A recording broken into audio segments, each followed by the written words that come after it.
Hello, everybody. Thank you so much for joining me this time of the day, wherever you are. Good morning to some of you, good evening to some of you, and good afternoon to some of you. I know you're just everywhere, and you are uh, definitely doing something, I guess. First, I want to, welcome everybody into the month of March. This is March, the 1st of March, 2021. So I want to say welcome to the month of March, and I pray that the Lord would visit you with His truth in this month of March. There's nothing that we need more than the truth that comes from God. Once we get the truth that comes from God, we can do so much. We can get so much. All that we need is in the truth. That's what it is. So I want to welcome just everybody, and I pray that God will visit you with His truth, not just to visit you with his truth, but you will take His truth and apply it in your lives, in your relationships, in your prayer life, in your devotional life, in the way you deal with other people. And that's definitely my prayer for you in the month of March. And so all the blessings for the month of March. Thank you guys for joining me. Yes, so I've got I've got Mwape there. Yes, just what I was gonna talk about. Mwape just noticed. He said, "Wow, you are back on YouTube." Yes, I'm back on YouTube officially. So I'm sure that there's gonna be quite a lot of people coming from YouTube. Normally, most of the viewers that we have here come from YouTube. So I'm back on YouTube. Believe it or not, I'm back on YouTube. Just today, the first time in about 3 months, I guess. One thing you have to understand is that there are certain people that work behind the scene to try to stop what I'm doing. So they somehow did certain stuff that just got me out of YouTube. I couldn't broadcast live on YouTube, which was not a problem for me because I could broadcast like this just on Facebook and then upload it on YouTube, which was just okay. But it's great that we're back on YouTube. So it's a good thing that we're back on YouTube. A lot of people are going to be joining. So thank you guys. Thank you for your prayer. Thank you, Mwape. Thank you, Emma, from Namibia, as usual. Tsakani. Good afternoon to you too. She's saying good afternoon, Uncle Soul. Letitia, thank you so much. Thank you, Lisa. Yeah, Lisa, it's been a while. Tandy, Tandy is on YouTube. She said I almost missed this. Thank you, Lisa. Thank you, Lisa. Lisa said, Solomon, you're finally live on YouTube. Yes, I'm finally live on YouTube. Thank you, guys. Thank you, Kachi from Dubai, also on YouTube. Christine here. Christine, what flag is that? Kenya. Jumbo, Christine. Yeah, Christine watching from Kenya. Thank you so much for joining. And Paul from Nelspread, also just on YouTube. So a lot of people are beginning to know that we're back on YouTube now. So they're definitely going to get notification. Tomorrow I'm going to be doing a very interesting going to be having a very great conversation, testimony actually, with a lady called Erica. Erica is originally Ugandan, but she's married to a pastor husband who used to be a Kenyan hip hop artist called Bamboo. Some of you guys know Bamboo. Christine, do you know Bamboo? His sister is actually called Victoria Kimani. She sings secular music. She does R&B, I think, Afro R&B. So some of you guys might know her. But he got saved, and now I'm going to be talking to his wife Erica tomorrow. Erica, who for 18 years she was a devil worshiper. Like really devil worshiper. I'm not talking about that. She was a devil worshiper. So don't miss that tomorrow at 8 p.m. You can just click on the notification button. I have already uploaded that on YouTube already. And also on Facebook. You can just make sure you book it down just so we can. Lisa is saying yes. Erica Mukisa. Yes, Erica Mukisa, formerly Erica Mukisa. Now she's married. She's Erica Kimani. So I'm going to be speaking to her tomorrow For all of you guys who are in the other part of Africa, we got Tulsa Queen, South African from UK. Thank you, thank you. All right, guys, I wanted to just also want to encourage you, please make sure you log into our Telegram partners. We run a Telegram partners group where we get quite a bit of people who are praying together with us, who are also believing God for the restoration of truth. Remember, we started what we call the truth movement. And the truth movement is basically all about bringing back the truth back into our churches, back into our communities, because without the truth, we're not going to be able to do quite a lot. So please log in to these Telegram partners with this number, send in your details so we can make you a member. We can make sure you join us. There's quite a lot of people, I think about 300 people there already. And the truth movement is what I am all about, is what God is all about. And because he's all about that, I'm all about that. So whatever we do is about the truth movement.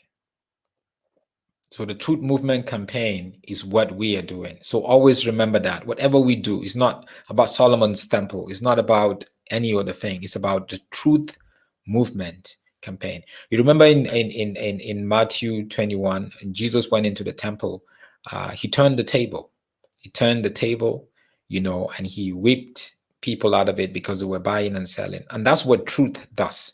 We don't need to go into the temple and churches and turn the table or whip people. No. Once we give them the truth, that's what is going to get done. It's going to eradicate them from there. Because he said, this is my Father's house. It's supposed to be a house of prayer, but you've turned it into a den of thieves. So a lot of places where believers gathered today is a den of thieves, believe it or not. I'm not saying all. There are great churches, amazing churches. But a lot of them are, den of thieves, sadly. So the truth movement is about going in there and eradicating that and making sure that we deal with that. So make sure you do that. This afternoon, I'm going to take a bit of time to just talk about the problem with Nigerian churches in South Africa. So now you might be in Kenya, you might be in Namibia, Zimbabwe, or you're in the US or up in the UK, and you may actually recognize some of the things that I'm going to share. So it might not just be synonymous with South Africa as a context. But what we have seen is we've seen the growth of Nigerian churches. If you ask me if Nigerian churches big, Nigerian churches are very, very big, but they're very shallow. Because if they're not shallow, I think we deserve to see more effect and transformative power preached from the pulpit of churches that would really change our community. But Nigeria as a nation is going worse and worse and worse. And we cannot just blame the politicians, the corrupt politicians. No. The church has a responsibility. The church can change a nation, not the politicians. The politicians are never going to change countries. No, the hope of a country, the hope of a community is not in the hands of the politician, it's in the hands of the church. So we've seen some sort of explosion in the last 20, 30 years of Nigerian churches, Redeemed Christian Church of God, Winners Chapel, Living Faith, Christ Embassy, so many of them. And they're everywhere globally. Sent missionaries, as they call it. I'm not sure they're really actually missionaries. Are they really missionaries? But they've planted a lot of these churches in Zambia, in Kenya, in Namibia, in South Africa, up in the UK, in Canada, up in the US. We've seen the explosion of it. God has given the Nigerian church, the Nigerian believers, a grace for prayer and a grace for his word. Are we using it right? That's another question in itself. And I can create a whole lot of conversation around that, But we've seen that explosion. And because of that explosion, we've seen quite a lot of churches that are planted globally around the world, across Africa, that have their origins in Nigeria. That's why I call them the Nigerian church. So they're not like Nigerian church necessarily. Only Nigerians go there. No, it's just because the origin Just if I say the American church, or the British church, the origin are just from there, but they're not really entirely totally Nigerians. Now, Queen was just making a comment here, unfortunate, and it's just funny. She said, very true. Funny, yesterday I told myself I will never attend churches pastored by Nigerian. Well, that's another way to look at it, isn't it? That's another way to look at it. Churches pastored by Nigerian. And you see, I'm Nigerian, so sometimes when I talk about these things, I talk about it with a lot of grief, with a lot of burden, with a lot of pain, because I feel we've not been represented the right way, and I feel that we can represent God better. We can do far better with what God has given us as a church from Nigeria. Now, when you plant churches in other nations that is outside of your culture, outside of your nation, one of the most important things that you do is to try to raise people locally, to understand the local people, understand the intellect of the people, understand the way the people think, understand their culture. I was a missionary myself, full-time, not in a church, sort of like full-time missionary, where I go to communities and I minister. I was part of Youth with a Mission, a YWAM. And we did that across different nations and across different cultures. And I know what it means to really understand that different culture to operate. But when you come with your Nigerian mentality and your Nigerian approach, and then you try to impose it on people, then there's a problem.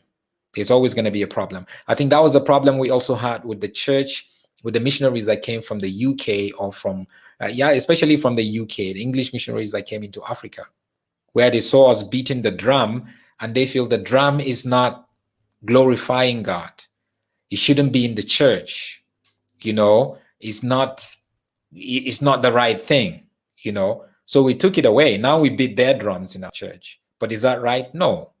The djembe, the drums that we beat are fine.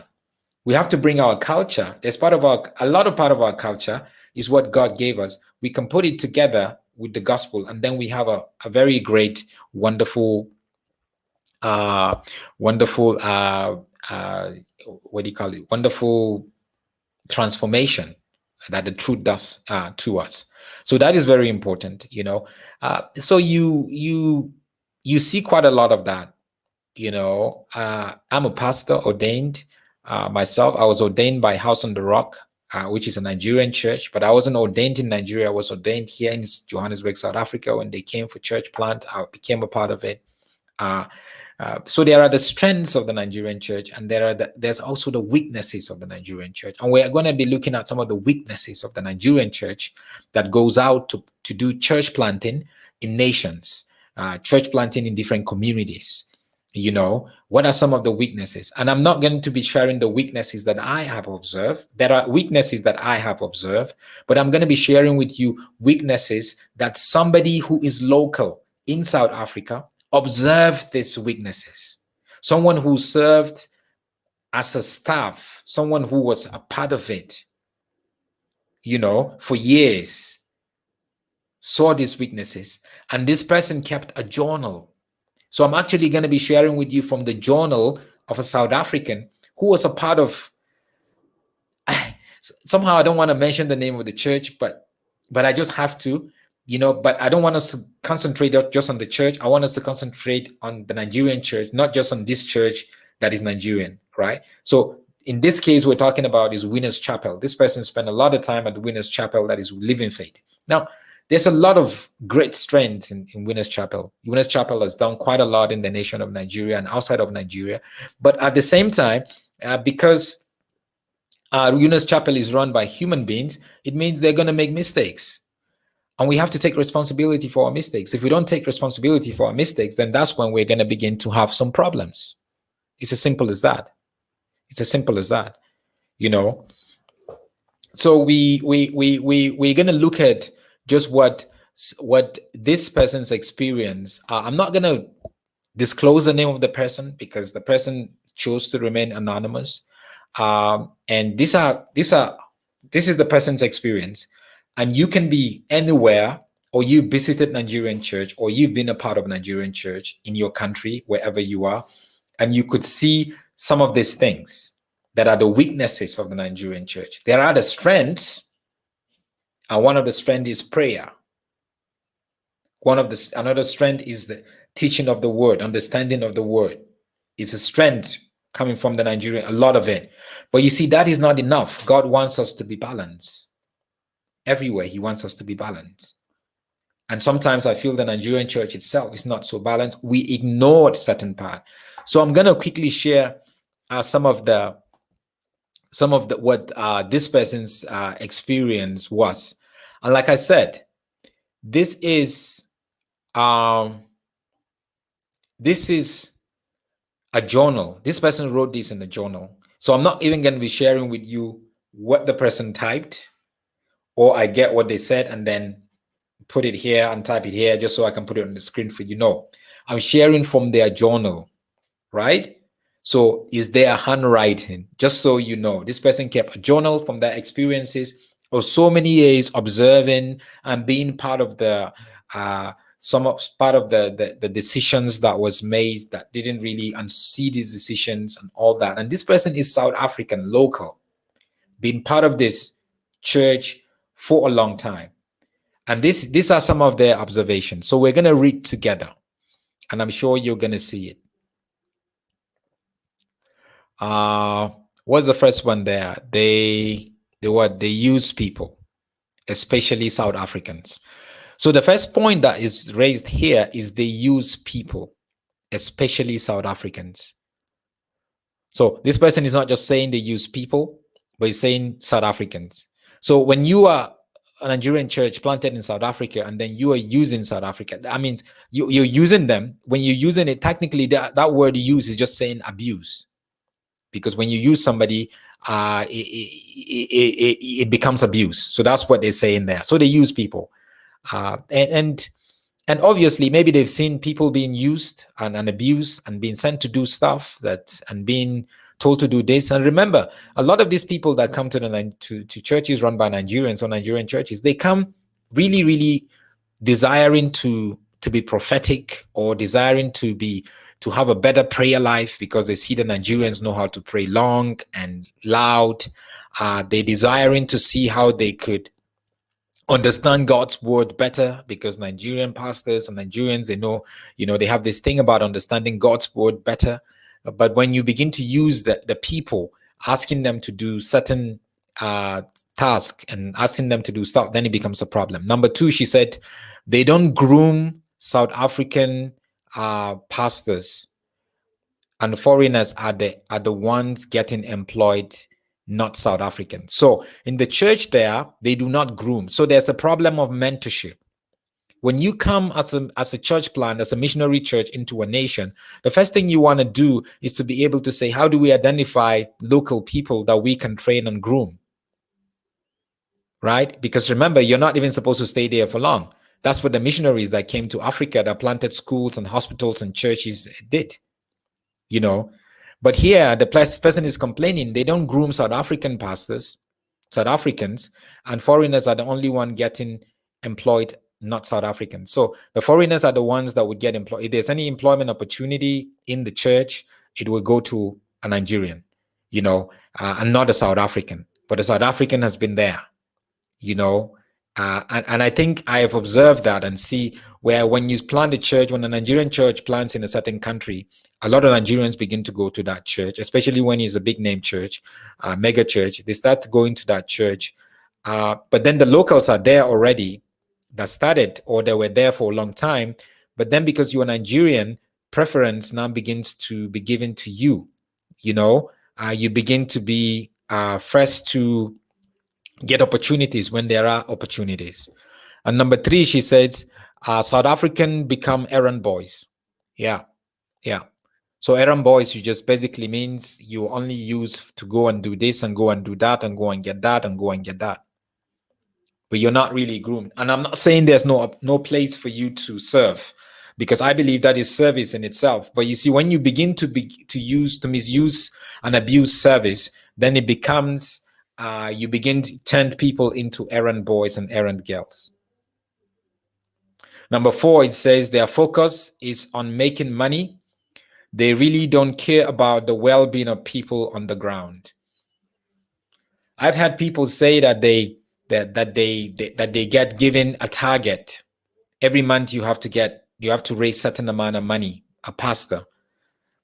And then you're a Nigerian church in South Africa, and then you raise this money. Every month you have to send a certain percentage of the money to Nigeria, to Lagos, to the main church in Lagos. So why do we have to do that? Why do we have to send money back to Nigeria where there's a lot of money there in these churches?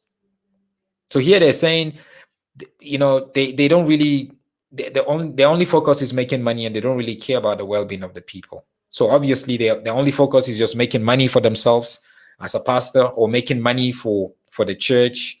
You don't really care about people. All you care is what you get out of them. So you don't show that you authentically love people. And people see that, and they know that. There's no way you can hide away from it. Number 5, it says Winners South Africa. So again, Winners Chapel, South Africa doesn't benefit South Africans as much as it benefits foreigners. Then that is why it is operating in I didn't see that. Anyway, I just have to check my phone to see what that really is. But here basically the writer is saying it doesn't really benefit South Africans.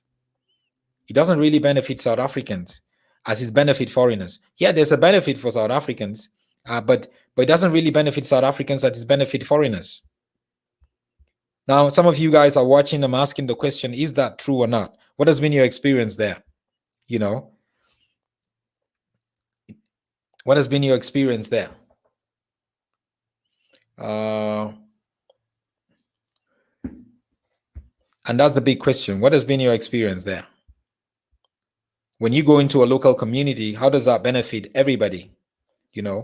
How do you make sure that everyone benefits from it, especially the local people? So you say it doesn't benefit South Africans as much as it benefits foreigners. That is why it is operating in foreign lands, just to benefit foreigners.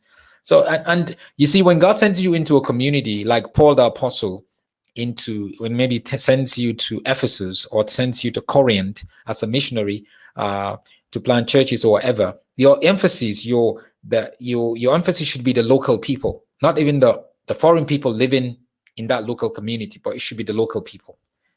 That is important, very, very important, because that's the way God sees it. If you don't put the local people first, it's always going to be a struggle. Then you're flipping the order of how he intended us to serve communities that we go into as we introduce the gospel, from different perspectives.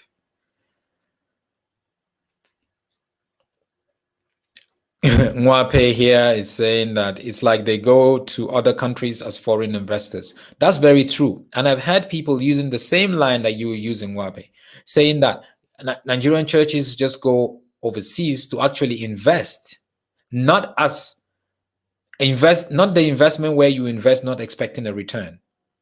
Where maybe the returns that you expect is to see people being saved and to see people being discipled and to see the community being transformed.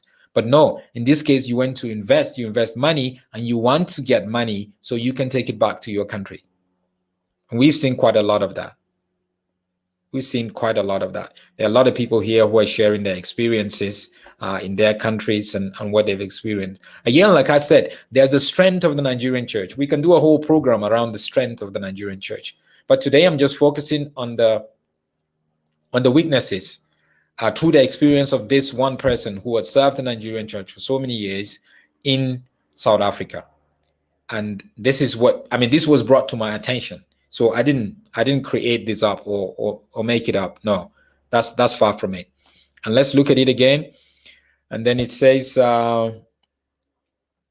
what's that? We went to number what? Yeah, number 6, right? And number 5. Yeah, number 6. So number 6 there is saying that people on the ground are suffering hunger and hopelessness. because the multi-billion dollar church, run church, don't have time for welfare, but to make money for Bishop, though they know he doesn't need it because they just want to get recognition and better posting that they choose all programs that are benefits of the people, and they have no programs to uplift the people. So he's just saying that, look, hey, at the end of the day, the bishop of this church is a multi-millionaire. Not like he needs the money, but there are certain churches, believe it or not, that if you're a pastor and you are posted to like Zambia, Lusaka in Zambia, or you're posted to like Harare in Zimbabwe, and you did well by raising money financially, back in the headquarters in Nigeria, they would say, this person is really doing well. So let's take him from Zimbabwe or from Lusaka, Zambia, and let's send him to Canada. Let's send him to Hong Kong, which is obviously, it's going to be a better life, better standard of living and everything. So people use that. What she is saying here, what this person is saying here, is people use that quite a lot to be able to get better posting and also to be sent to certain places. And that's the truth, believe it or not. That's just the truth. I've heard about that.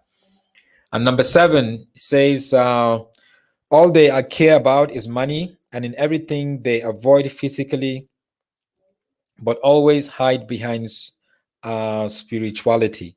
So here the person is saying they avoid physical stuff and hide behind spirituality. That's number 7, right? Yeah. So if you bring anything in the physical, this is how we should deal with it. They don't go spiritual. And I'm not trying to deal with spiritually, but actually avoiding the conversation because or avoiding your idea, or you're avoiding your approach because they want to just avoid it. So they begin to use scriptures or begin to talk about, this is what said the Lord and all that kind of thing. And number 8, I hope you're following me. Yeah. Okay. I get Queen here saying that it is true the locals don't benefit. And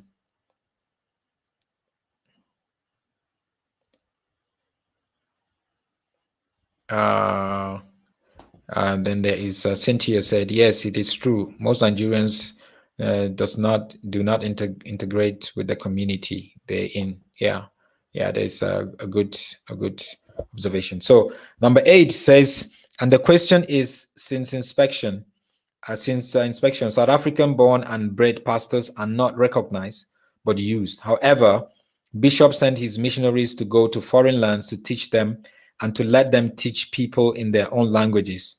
But till today, that's only a story. And according to what we know, all the missionaries left South Africa, but pastors who are employed are foreigners.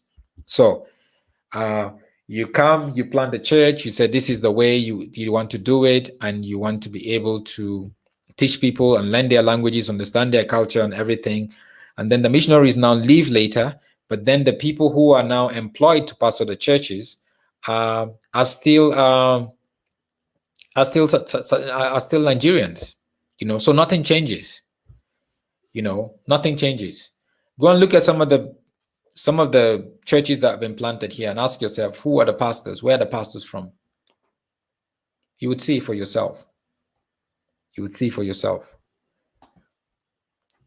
And then number 9, it says, and in every way, people are being told to protect the name of the church by all cost, resulting in things escalating and getting out of control. That's true. If there's a money problem or mismanagement of money, they will tell you, no, you have to protect the name of the church. I mean, don't teach me how to protect the name of the church. Teach me how to protect the name of Christ. That's what it is. And protecting the name of Christ means I am truthful and I'm transparent. But you can't tell me to protect the name of the church. Maybe you're just telling me to protect certain people. If there's a rape case in a church, don't tell me to protect the name of the church. No. You want me to protect the rapist, not the name of the church. That's what you're telling me. If it's a criminal offense, you just take it to the police so the police could investigate. So don't believe people that tell you, no, protect the name of the church, protect the name of the bishop. No. How do we protect the name of Christ? Because when, like she's saying now, things can escalate and get out of hand. Once it gets public, it's the name of Christ that is going to be rubbish, not the name of the person who is the perpetrator. And then number 10, she says, in winners, people who have money, cars, businesses, people who have money, cars, and businesses, they get recognition in South Africa. So you go to these churches where people have money, cars, and businesses, where you see, by virtue of the fact that you have a lot of money, then you just quickly climb up the ladder of leadership within the church. You are made an elder, you are made a deacon, or you're even given a special seat, or you can have audience with the pastor whenever you want to have audience with him, because you give you tithe quite a lot, and you give money quite a lot. And trust me, Nigerians know how to give. If there's any gift that actually we know how to give, when it comes to giving to God, Nigerians know how to give to God. Because you will see a Nigerian criminal, a Yahoo boy, or a Yahoo boy, a 419 person, he would go and create and a true crime. He would make like $2 million, and then he would take like $300,000 to church. He would organize a special Thanksgiving. How do you explain that? You just stole from people, and then you're given a special Thanksgiving. They would dance and dance and dance, and then give unto the Lord. You're not giving unto the Lord. You're giving unto your pastor. He knows what you're doing. In most cases, they know. You say, no, we're going to repent later. Oh, no, it doesn't work that way. And then number 11. Where's 11? 11 is here. 11 says, our assistant national pastor in South Africa, who is a puppet, he's been around from the beginning. And when will he be the national pastor? So the assistant national pastor has been South African, but he was never made the national pastor. He's just been a puppet. Again, don't you trust South Africans or the locals enough to make him the leader? Do you want to always keep controlling stuff by putting Nigerians? We don't want to take the risk of putting somebody there, even if they are not really capable, but you need to empower them and mentor them. And then number 12 says, brotherhood works for them, foreign people, and most pastors here are not that really experienced. They love hiding behind spirituality, but they are so personal. So they love hiding behind spirituality, but they are so personal. That explains itself. And number 13, there's about 30, there's about what?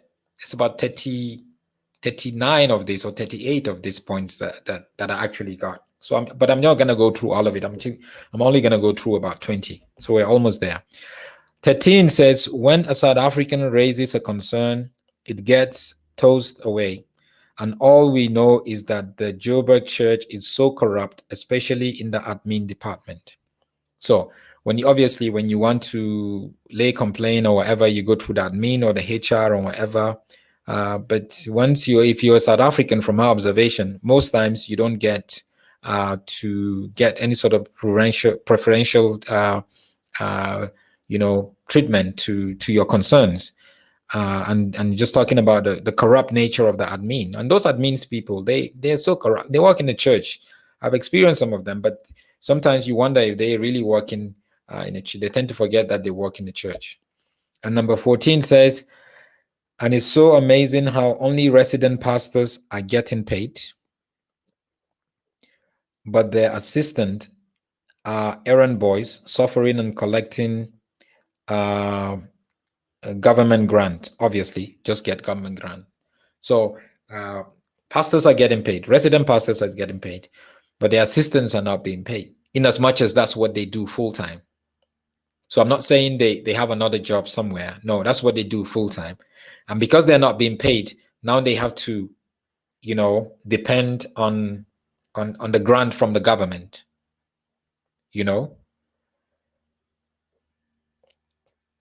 So we go to 15. 15 says, alarming. If you are on the pastor's corner and you get a job, you're being removed from your responsibility and they wouldn't even notify you, but you will get this horrible treatment they use and spied on you. So obviously, you and spit you. It's if you're on the pastor's corner and you get a job. I mean, if you get a job, that's a good thing, isn't it? That's what the church is there to support you, and really praise God for that. But here they're saying if you are being removed, if you get a job, you're going to be removed from responsibility as an usher. Maybe you have you're a head usher or you're ever.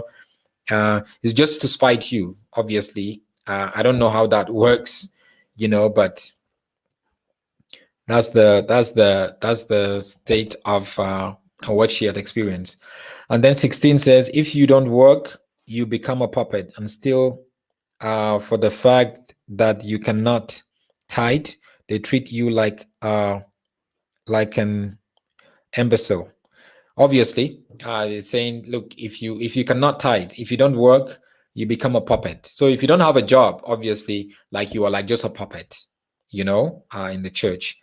And if because you don't tithe. So for some people, if you don't tithe, if you don't pay your tithe, that means that you don't contribute. You have no use. You're not relevant. And how do you expect somebody who doesn't have a job to tithe? It doesn't work that way. And yeah, of course, there are certain places and churches where they put tithe over importance over every other thing. Number 17 says they don't care about the spirituality. They just claim because they work on availability of a person, whether they are good or bad, it doesn't matter. So they don't consider the spirituality of the person. Is the person spiritually mature? Is the person understand certain things, when it comes to God, just so before you put them in leadership or before you employ them, but here they're just saying, no, once you are available, that's just it. Yes, you can be available and then they can mentor you, but at the same time, there are certain positions. Maybe sometimes you need to be a little bit careful who you put there, because it might just be sensitive. And number 18 says the only time winners was for the people. It was when Isaac Oyedepo was the national pastor, because he even made sure people acquire skills by training people. So again, now he's revealing to you that this person experiences had been at Winners Chapel, and she was talking about Isaac Oyedepo. Isaac Oyedepo is the son of the founder of Winners Chapel, David Oyedepo. And Isaac Oyedepo was the national pastor here in Johannesburg. He came from the UK. He was here in Johannesburg for a few years. She's saying the only time people are, the only time Winners was for people. They care about people. When he was around, when he was a head pastor, he cared for people. He even arranged training for people to acquire different kind of skills and all that. And that's what the church is really all about. Obviously he was a younger man, so you could understand that he has that kind of perspective. I think he's the pastor of the Winners Chapel right now in one of the church in Abuja. I'm not sure if it's the main church or the church in Lokogoma, somewhere in Abuja. So that's the right way of thinking. So, credit must be given, and she's giving credit here to Isaac Oyedepo for what he has done when he was here in South Africa. Number 19 says it's a missionary church, but not doing anything for the people. So how do they define missionary? Because we don't. Yeah, a missionary church, but what are you doing for the people? And how do you define it? Because we don't. And then it's because we don't see how it works and not even visible. Their worry is to make money for the bishop. So you say you're a missionary church, but you don't really see it. All your concern is trying to make money, trying to raise money for the bishop. 20 says, and however, during the lockdown, Winners was, so this is even as recent as you can see. During the lockdown, Winners was praised for donating 100,000 rand to the Solidarity Grant. But amazingly, so there are suffering churches who have suffering people, and however didn't get anything from the church. So you have churches who you have members of branches of this church of Winners who are members who are really suffering, have no food to eat, have lost their jobs, are struggling to pay their rent. But then they obviously gave 100,000 to the Sovereign Fund, which is the government fund. Obviously, it's a good thing to do, but you have to also look at closer home. What is happening closer home? What's happening with our members? How can we help them? How can we support them? That is very important. And then finally, she's saying, however, so even national pastors don't last from so their national pastors don't last. The church has more politics than the government has. So there's just a lot of chopping and changing pastors, chopping and changing. They don't last. And the writer here is saying a lot of this is just about politics. And she's actually claiming that this church has more politics than the government has. And finally, and these pastors themselves don't get along. They backbite each other. Or they're giving any given opportunity. So there's politics. Obviously, where you have people, you have politics. But you would always expect that the church would get certain things right and be able to do certain things right and minimize some of these things, just so the world, like we say, will learn from us. Just so other younger Christians, spiritually immature Christians, could also grow on it. So there are actually quite a lot that a lot of this that I just read, just 20 for you. Let me just quickly go through some of it. One of it, she said, the church in South Africa out forcing to do things in a Nigerian way. It is because they have no respect for other hand or what, because you cannot come to somebody's house and use their rules. And so obviously she's saying the church in South Africa is being forced to do things the Nigerian way. Whatever that means, I don't know, maybe the way things are done, prayer is done, or whatever is done. And 34 saying, however, if your testimony is not about money or instant miracle things, nobody takes you serious. So nobody takes you serious, she's saying, if your testimony is not about money, if you go to give testimony about money or about instant miracle, then they take you serious. But if your testimony is just all about, no, I'm okay, I thank God that I'm healthy and all that, or I thank God for doing something small for me here, yeah, so that's some of it. I've read quite a bit of it. Here they're saying, this is very, very serious. She's saying, and if you are sick, it means you are a sinner. Can you believe it? If you are sick, it means you're a sinner. So it means you don't have faith. Can you believe it? No. And also another point is, and about funerals, at some time they don't give you a funeral. And if they do it the Nigerian way. But the fact is they're in South Africa. Yeah, that's why it's always important to understand what the culture of that place where you planted the church is like. South Africans, they do funerals. It's far different from Nigerian. Nigeria is far different, in a lot of ways. And you have to understand that, not bring the Nigerian mentality, because it's not like it's a sin. I'm not saying you should go to the funeral, you do ancestral worship or burn stuff and all that. No.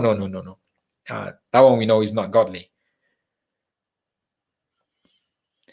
Anyway, there's quite a lot, they're saying they will evangelize you. Then if you don't become colonized as they anticipated, they will pray for you to leave the church, even fast for you.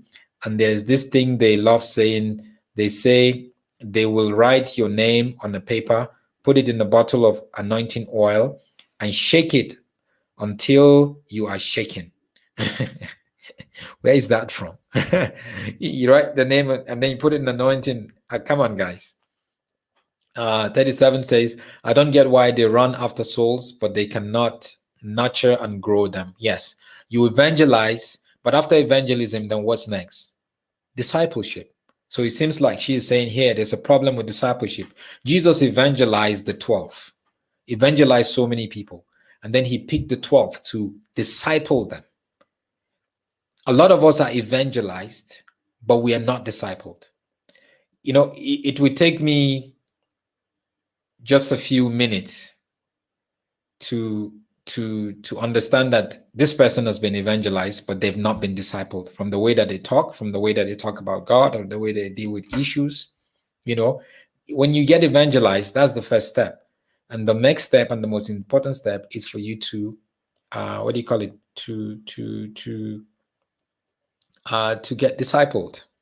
And we must concentrate on discipleship. A lot of churches, to be honest with you, do not concentrate on discipleship. And they said they have been blaming their incompetence on people, especially witchcraft. They don't listen to people who are poor, and their word is final. Yes, I know that about Nigerians. Nigerians are like, my word is final.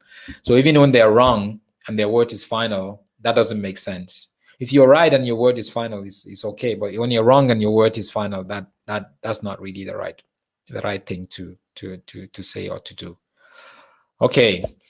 That's about it. Let me just look at some of the comments that we have here. I see quite a lot of people sharing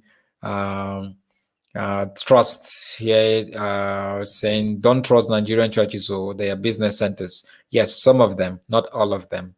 Some of them, like some of this experience here. Tim is saying it's not actually evangelism, it's recruiting. So they will tell you to go and evangelize, but actually the whole idea is not to evangelize, but to recruit people, to recruit people and to bring them to the church. Queen is saying you will really need to talk more about this tithe thing. Many churches are taking advantage of people. Indeed, I know many people are many people. Brian says, come to think of it, these things we see them from Nollywood movies, but never take them seriously. Yes, Nollywood is a reflection in some ways of the Nigerian community. And then they're talking about church, there's the same thing. Expressive music is saying demonic oil. Indeed, I don't know. See how you do that. That's just not right to put that. To put something in somebody's name in a anointing water, anointing oil, and then shake it. Queen is saying, I was thrown out of a church for questioning what the pastors were doing. You see. No sense of accountability. We need to be able to have that.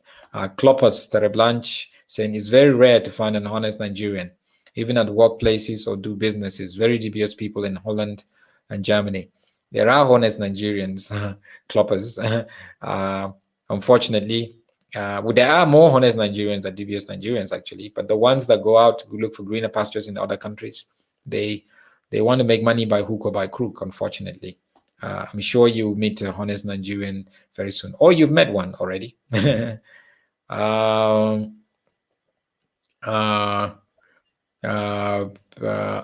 is saying it's not hiding behind spirituality, it's pure nepotism, practice in the alleged church, and they take advantage of the gullibility of the South Africans. That's true. Nepotism is rife in some churches. Yeah. So there's quite a lot of comments. That's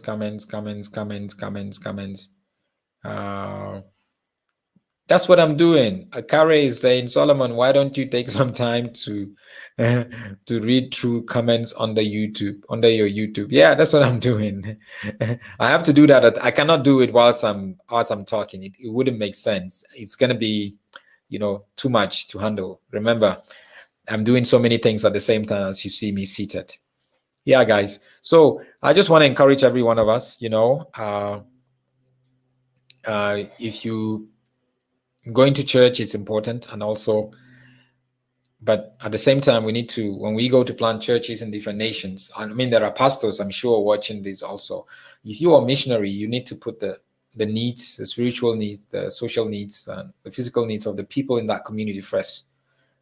That's very important. There's just no way we can just keep going ahead and just doing stuff that the way that we shouldn't. And the Nigerian church, to be honest with you, have really disappointed in a lot of ways. Again, there's a strength of the Nigerian church, but the Nigerian church has disappointed in a lot of ways that a lot of people have been in pain, just like the person who wrote this. They've been going through pain and also getting confused about how church should be, what church is all about, and who God really is. And we don't want to keep confusing people. So that's important for me to put out there. So thank you, guys. I want to leave you out here. Thank you, all the guys on YouTube. I'm glad we're back on YouTube. So please subscribe to my YouTube channel, Solomon's Temple. Please subscribe and share this with people. That's very important. Share this with people right now. And hope to see some of you guys more and more on YouTube, because I actually get more viewership on YouTube. And also tomorrow at 8 p.m. South African time, I will be speaking to a former devil worshipper right here. She's Ugandan, based in Kenya. An amazing testimony. So please make sure you come along, just so we can do this together and share and just get to hear about our experiences. Thank you so much. My name is Uncle Solomon. Remember, we're all about the truth movement. Have a wonderful day.